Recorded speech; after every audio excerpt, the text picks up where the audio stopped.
Hey everybody, I'm Rousseau and I do a little work here and there. You're back in the Ready Ward and we're looking at some TMNT stuff. Street stuff, as a matter of fact, and a dumpster if you want specifics. While this is made mostly out of cardstock, you are going to need a straightened out paperclip and some little pieces of toothpick. The cardstock I used is 65-pound cardstock, but you could use something a little bit heavier and it shouldn't matter too much. This is meant to be a really big dumpster. I may make a smaller one in the future or some small trash cans or something like that, but for now we're going to stick with this. It's got lids that open, tiny caster wheels. You can fit a mini inside of it. Let's look at the parts you need to put it together. The front and back are put together in basically the same way. There's a large piece that acts as a backsplash for thinner strips that build up to make the panel lines.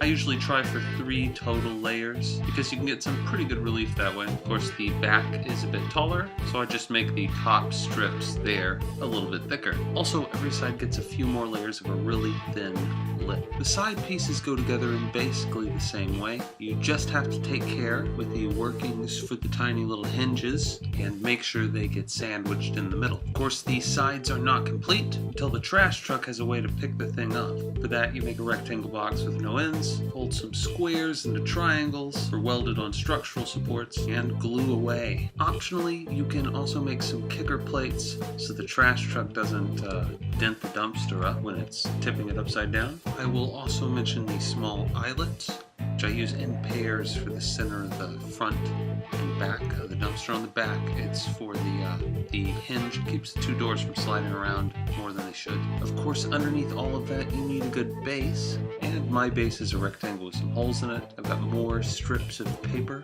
to sort of simulate the look of a pallet, and all of those pieces, once constructed, get glued to a slightly smaller box. It's just a box the shape of the dumpster with no top on it. Of course, then you've got the lids, which are made of a few different pieces. The base has little tabs that you roll around a straightened out paperclip to make the hinge portion of the lids. And you've got some rectangles, some weird sort of double E-shaped things.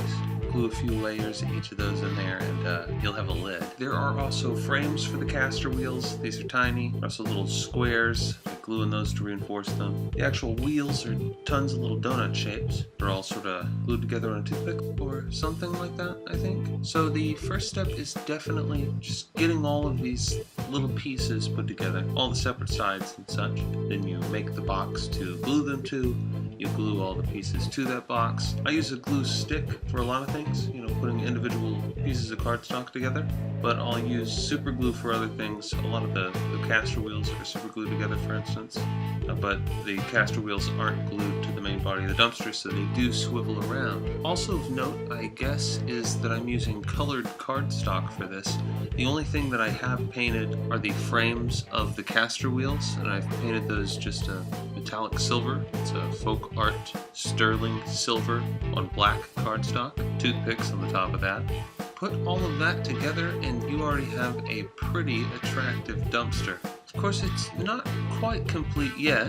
Even though most of the sides have pretty good relief, still have to put those pesky boxes on the sides so the trash truck can pick the thing up. And this is probably about the hardest part of the entire build, putting these little triangles on here. This is one part that super glue would be a really good choice for. But for your benefit, I will go ahead and skip to the finished product.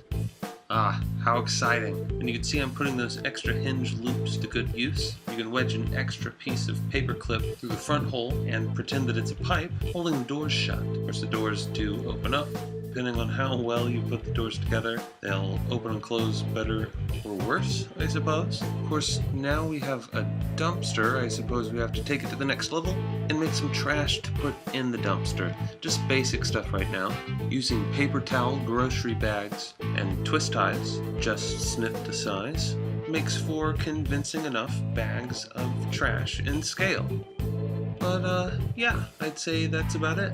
I'll probably paint this and distress it a little bit later, but you could totally just leave it looking like this. Of course, that's it for this piece of TMNT street stuff.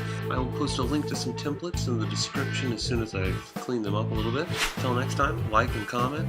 If you haven't already, subscribe if you're so inclined. This is Russo Works. You've been watching The Ready Ward, and this is Russo out.